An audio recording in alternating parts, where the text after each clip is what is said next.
বাইরে পড়ছে ঝমঝম করে বৃষ্টি, এই সময় যদি একটু চায়ের সাথে পেঁয়াজই না খাই তাহলে আর নিজেকে বাঙালি বলে দাবি করতেও লজ্জা করে। তাই জন্যই দুখানা দানবের সাইজের পেঁয়াজ নিয়ে তাদের বস্ত্রহরণ করে কুচি কুচি করে কেটে নিয়ে দিয়ে দিলাম তার মধ্যে বেসন, পরিমাণ মতো নুন, লঙ্কার গুঁড়ো আর অল্প একটুখানি জল দিয়ে ভালো করে সব কিছু একটা চামচের সাহায্যে মিশিয়ে নিচ্ছি। জলটা কিন্তু খুব অল্প পরিমাণে দেবে যাতে একটু শুকনো শুকনো করে মাখা হয়। তারপরে কড়াইটা ভালো করে মুছে নিয়ে গ্যাসের ওপর চাপিয়ে যতক্ষণ না কড়ার পিছন গরম হচ্ছে ততক্ষণ পর্যন্ত তাপ দিয়ে গেলাম। তারপরে ঢাললাম মনের খুশি মতো তেল, মানে সর্ষের তেল আর কি।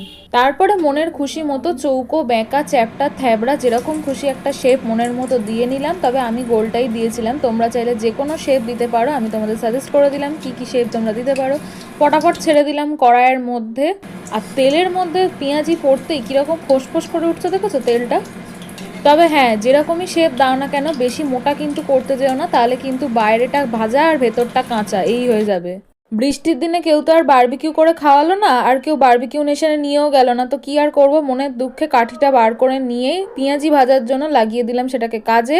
ওলট পালট করে এপাশ ওপাশ উল্টে নিলাম ভালো করে, আর সঙ্গে সার্ভ করলাম মুড়ি দিয়ে। আজ এতটাই, দেখাচ্ছে নেক্সট ডে, টাটা।